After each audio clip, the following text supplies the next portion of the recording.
Hello everyone, welcome back to my channel. I hope आप सभी अच्छे होंगे एंड आपकी प्रिपरेशन भी काफ़ी अच्छी चल रही होगी।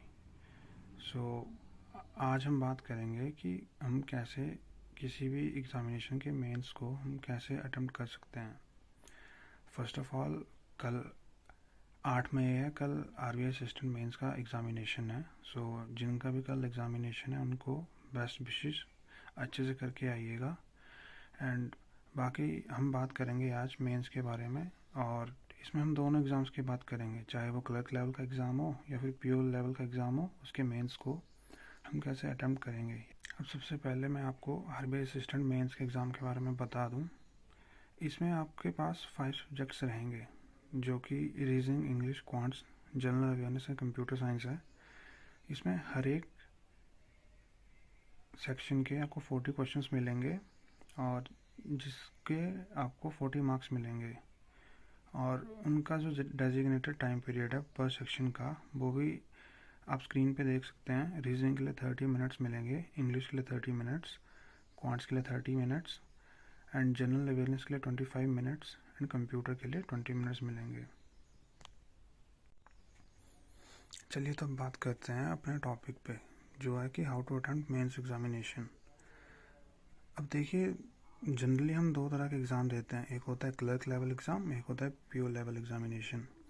अब क्लर्क में क्या होता है कि जब हम उसको कंपेयर करते हैं पीओ से, तो वो थोड़ा इजी होता है। आई मीन ईजी तो नहीं होता, बट पीओ से कंपेयर करें तो उसका लेवल थोड़ा इजी रहता है। उसकी एक अलग अप्रोच रहेगी और पीओ एग्जामिनेशन की अलग अप्रोच रहेगी। अब चलिए सबसे पहले बात करते हैं क्लर्क लेवल पे।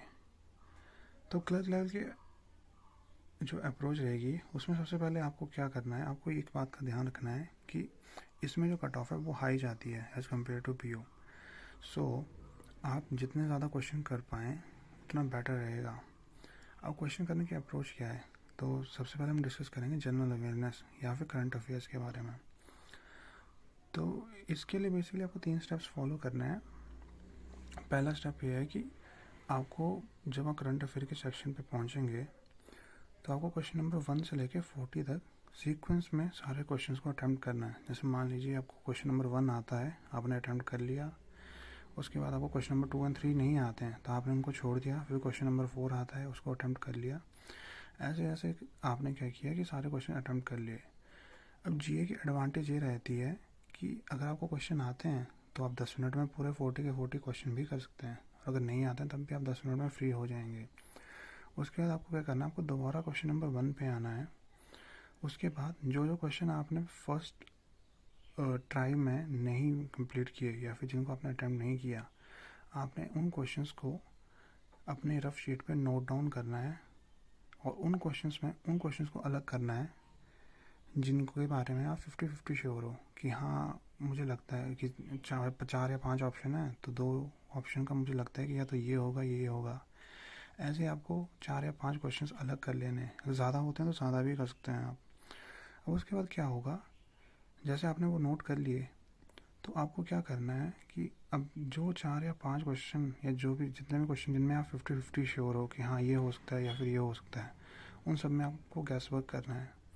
अब मैं गैस वर्क करने के लिए क्यों कह रहा हूँ, क्योंकि मान लीजिए आपके 6 क्वेश्चन ऐसे हैं जिन पे आप 50-50 श्योर हो कि हाँ ये हो सकता है ये हो सकता है। दैट मीन्स हर क्वेश्चन के सही होने के चांसेस 1/2 हैं। तो मान लीजिए अगर आप उन क्वेश्चन को अटेम्प्ट करते हैं, गैस वर्क करते हैं, तो उससे क्या होगा कि उनमें से 2 या 3 तो सही हो ही जाएंगे और बाकी गलत भी होते हैं। तो नेगेटिव मार्किंग क्या इशू रहता है, बट अब हाँ, आप कहेंगे कि सर इसमें तो नेगेटिव मार्किंग होती है तो ऐसे तो हमारे मार्क्स नेगेटिव में चले जाएंगे। देखिए, जो इस एग्ज़ामिनेशन की नेगेटिव मार्किंग होती है उसका मेन मकसद आपके नेगेटिव मार्क्स को घटाना नहीं होता। उसका मेन मकसद होता है कि आप गैस वर्क ना करें। अब मान लीजिए आपके पास 5 क्वेश्चन ऐसे हैं जिनका 50-50 श्योर हो, तो 5 में से एक तो सही हो ही जाएगा। मान लीजिए 4 गलत हो भी जाते हैं तो उससे क्या होगा, उससे होगा कि जो 4 क्वेश्चन आपने गलत किए हैं उसका 1/4 दैट इज़ 0.25 मार्क्स कटेंगे। लेकिन जो आपने क्वेश्चन सही किया है दैट इज़ 5th क्वेश्चन, उसका आपको 1 मार्क मिलेगा भी। तो उससे क्या होगा कि आपके जो ओवरऑल मार्क्स हैं जो कि आपने बिना गैस वर्क के लिए थे, आपके मार्क्स उतने ही रहेंगे। अब मान लीजिए 5 में से आपके 2 क्वेश्चन सही हो जाते हैं, 3 गलत होते हैं, तो आपके टोटल मार्क्स बनेंगे 2 मार्क्स जो क्वेश्चन सही किए, और 0.25 और 0.25 उनके कटेंगे, माइनस होंगे जो आपके गलत हुए। तो बेसिकली 1.25 मार्क्स आपके बन गए सिर्फ गैस वर्क से ही। सो गैस वर्क यहाँ पे काफ़ी ज़्यादा इम्पोर्टेंट होता है। अब हम बात करेंगे इंग्लिश सेक्शन के बारे में। आप कंप्यूटर सेक्शन को भी इसमें जोड़ सकते हैं। बेसिकली कंप्यूटर क्या है कि कुछ एग्ज़ाम्स में इसके मार्क्स कम रहते हैं, कुछ एग्ज़ामिनेशन में इसके लिए मार्क्स जो अलाउटेड रहते हैं वो ज़्यादा होते हैं। बट इसकी सिंपल सी अप्रोच है, और वो ये है कि आपको जो क्वेश्चन आते हैं आपको सिर्फ वही करने हैं, इसमें कोई आपको गैस वर्क करने की ज़रूरत नहीं है। अब क्लर्क लेवल की रीजनिंग और जो मैथमेटिक्स होता है वो पीओ लेवल से इजी रहता है। तो इसमें आपको क्या है कि इसकी बहुत सिंपल सी अप्रोच है। कोई क्वेश्चन नंबर 1 से लेके क्वेश्चन नंबर 40 तक आपको एक सीक्वेंस में अटेम्प्ट करना है सारा क्वेश्चन, क्योंकि ना तो इसके क्वेश्चन लेंथी होते हैं और ना ही इतने हार्ड होते हैं कि आपको ये पहले नोट डाउन करना पड़े कि कौन सा क्वेश्चन कौन से इस पे है या फिर क्या अप्रोच रखनी है। आप सारे के सारे क्वेश्चन अटेम्प्ट कर सकते हैं। सो इट्स बेटर कि आप इसकी अप्रोच के लिए क्वेश्चन नंबर 1 से लेके क्वेश्चन नंबर 40 को एक सीक्वेंस में अटेम्प्ट करें। तो चलिए अब आते हैं अप्रोच नंबर 2 पे, दैट इज़ कि अगर पीओ एग्ज़ामिनेशन जो होता है उसके मेंस को कैसे अटेम्प्ट करना है। सबसे पहले अब पीओ में जो होता है उसमें कंप्यूटर अवेयरनेस उतनी ज़्यादा नहीं आती है। तो सबसे पहले तो हम बात करेंगे जनरल अवेयरनेस पे। अब जनरल अवेयरनेस को अटेम्प्ट करने का तरीका वैसा ही है जैसा क्लर्क का है, कि सबसे पहले आप उन क्वेश्चन को अटेम्प्ट कीजिए जिनमें आप श्योर हो। उसके बाद आप उन क्वेश्चंस को नोट कर लीजिए अपने रफ शीट पे जिनके बारे में 50-50 हो, और जैसे आपको 5 से 6 क्वेश्चन मिल जाते हैं कि हाँ इनके बारे में 50-50 हूँ, तो आप उन पर गैस वर्क लगा सकते हैं। उनमें से 2 या 3 तो सही हो ही जाएंगे। सो ओवरऑल आप पॉजिटिव में ही रहेंगे। सो इट्स बेटर उसमें अगर आपके 1 मार्क भी बढ़ता है तो वो मार्क बाद में फाइनल में आपके सिलेक्शन डिटरमाइन कर सकता है कि आप सिलेक्ट होते हैं नहीं, या फिर आपको कौन सा बैंक मिल रहा है। सो इस बात का खास ध्यान रखें। और थर्ड एंड लास्ट स्टेप जो जनरल अवेयरनेस का है वो ये है कि जिन क्वेश्चन के बारे में आपको बिल्कुल भी आइडिया नहीं है, मीन्स 50-50 भी नहीं है आप, या आपने कभी पढ़े भी नहीं है, उनको अटेम्प्ट नहीं करना है, उनको आप वैसे के वैसे ही छोड़ दें। अब आते हैं इंग्लिश पे। अब पीओ लेवल की जो इंग्लिश है वो डिफ़िकल्ट होती है as compare to clerk level. So इसकी अप्रोच जो है वो डिफरेंट रहेगी as compare to clerk level English. So इसमें आपको पता क्या करना है, इसमें आपको जो करना है सबसे पहले तो आपने रफ शीट लेंगे, उसमें आप क्वेश्चंस के सीक्वेंस को नोट डाउन कर लेंगे। जैसे कि मैंने आपको एग्जांपल में बताया है कि मान लीजिए आपके 40 क्वेश्चन है, तो आप ऐसे नोट करेंगे कि क्वेश्चन नंबर 2 से लेकर 9 तक पैराग्राफ दे रखा है, उसके बाद क्वेश्चन नंबर 1, 15, 19 में एरर दे रखा है। अब इनमें क्या होता है कि जो एग्जामिनर होता है वो बेसिकली ये ट्राई करता है कि उसका एक ही मोटिव होता है कि आपका ज़्यादा से ज़्यादा टाइम वेस्ट करे। तो ये जो अप्रोच रहती है बेस्ट अप्रोच रहती है, क्योंकि इसमें आपको बार बार कंप्यूटर स्क्रीन को देखने की ज़रूरत नहीं है कि कौन सा क्वेश्चन कहाँ पे है। आप इसको अब जैसे मान लीजिए मैंने एग्जांपल दिया कि 1, 15 और 19 क्वेश्चन एरर है, तो इसमें क्या होगा कि मान लीजिए आपको पता है कि जब आप ट्राई करेंगे क्वेश्चन सॉल्व करने की कि हाँ क्वेश्चन नंबर 1, 15 और 19 एरर है और 3 ही एरर है, तो आप क्या करोगे, क्वेश्चन नंबर 1 को देखो, जब आप ये सारा नोट डाउन कर लोगे 40 क्वेश्चन का, आप ऐसे एक छोटा सा सेट बना लोगे कि हाँ कौन सा क्वेश्चन कहाँ पे है या कौन सा टॉपिक का कौन सा क्वेश्चन है, तो आप क्वेश्चन नंबर 1 से डायरेक्ट क्वेश्चन नंबर 15 में क्लिक कर सकते हैं, और इससे आपका काफ़ी टाइम बचेगा। क्योंकि जब आप एक पर्टिकुलर टॉपिक के क्वेश्चंस कर रहे होते हैं तो एक फ्लो में वो काफ़ी ईजिली सॉल्व हो जाते हैं। तो और उसके बाद इसका एक फ़ायदा ये होता है कि मान लीजिए जैसे आप क्लोज टेस्ट में अच्छे नहीं हैं या फिर आप एरर डिटेक्शन में अच्छे नहीं हैं, तो आपको पता है कि क्वेश्चन 1, 15 और 19 जो है वो एरर है और मैं इसमें अच्छा नहीं हूँ, तो मैं इनको क्वेश्चन को देखूंगा ही नहीं, तो आप सीधे क्वेश्चन नंबर 2 से शुरू करेंगे और 15, 19 को स्किप कर देंगे। तो इससे क्या होगा कि जो आपका, अगर आपको ये नहीं पता है, आपने ये सब नहीं किया है, तो जब आप क्वेश्चन 15 में पहुँचेंगे आप उस पर क्लिक करेंगे, फिर क्वेश्चन को पढ़ेंगे, फिर आप देखेंगे कि एरर का क्वेश्चन है, मैं इसमें अच्छा नहीं हूँ, मुझे स्किप करना है, तो इसमें आपका कुछ टाइम वेस्ट होगा। अब बात सिर्फ टाइम की नहीं है, बात मोमेंटम की है कि जब आप एक मोमेंटम के साथ, एक स्पीड के साथ क्वेश्चन सॉल्व कर रहे होते हैं, तो बीच में ये जो अननेसेसरी ब्रेक्स या फिर जो मोमेंटम जो होता है ये ख़राब हो जाता है, उसकी वजह से आपके वो आगे का जो टाइम पीरियड होता है वो भी थोड़ा उतना एफिशिएंटली वर्क नहीं कर पाते हैं। सो इट्स बेटर कि अगर आपके पास 40 मिनट्स हैं तो 5 मिनट्स आप इस पर स्पेंड कर लें। अब आते हैं सबसे इम्पॉर्टेंट टॉपिक पे या सबसे इम्पॉर्टेंट सेक्शन पे, that is maths and reasoning.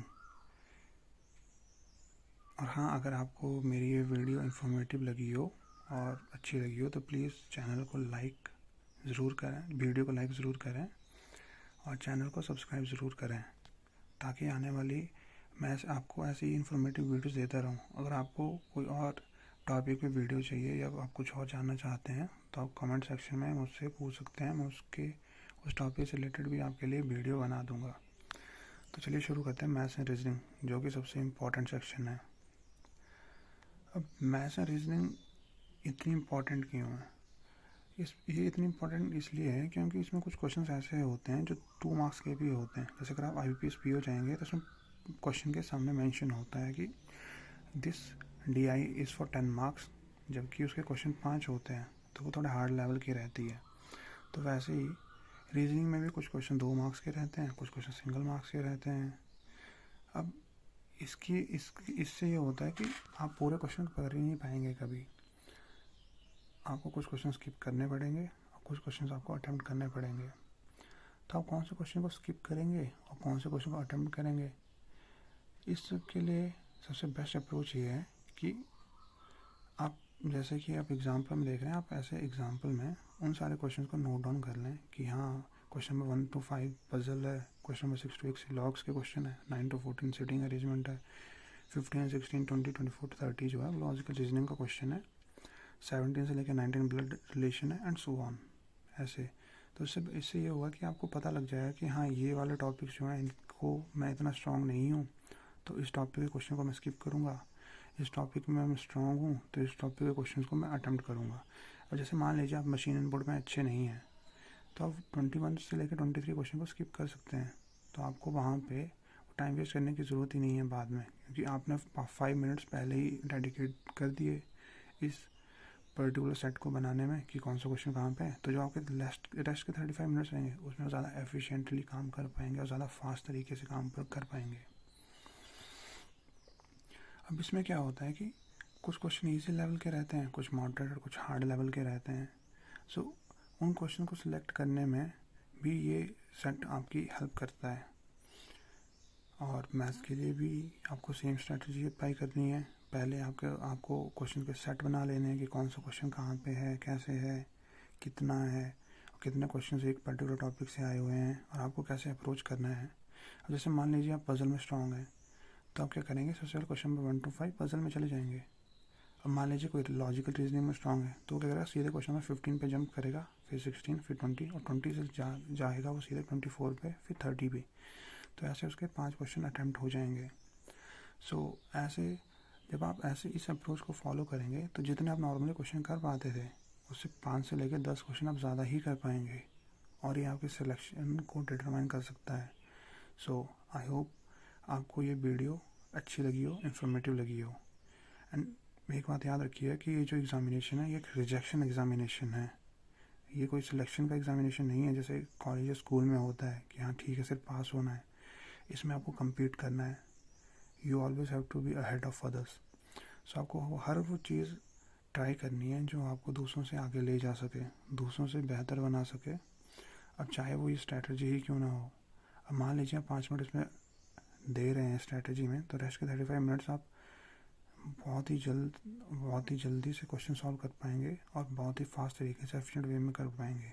सो अगर आप 5 से 10 क्वेश्चन दूसरों से बेटर और फास्ट कर पा रहे हैं तो अगर आप IBPS का एग्ज़ामिनेशन है तो आपको ज़्यादा अच्छा रैंक मिल जाएगा एज़ कम्पेयर टू अदर्स। और SBI है तो आपके मार्क्स अच्छे आएंगे, जिसकी वजह से आपकी फाइनल सिलेक्शन में आपकी बहुत हेल्प हो जाएगी। So thank you very much and channel को लाइक ज़रूर, वीडियो को लाइक ज़रूर कीजिएगा एंड चैनल को सब्सक्राइब ज़रूर कीजिएगा और शेयर भी कीजिएगा। और इस वीडियो को जितना हो सके शेयर कीजिएगा ताकि आप बाकी जो बैंक एस्पायरेंट्स हैं वो भी इस चैनल के साथ जुड़ सकें। Thank you.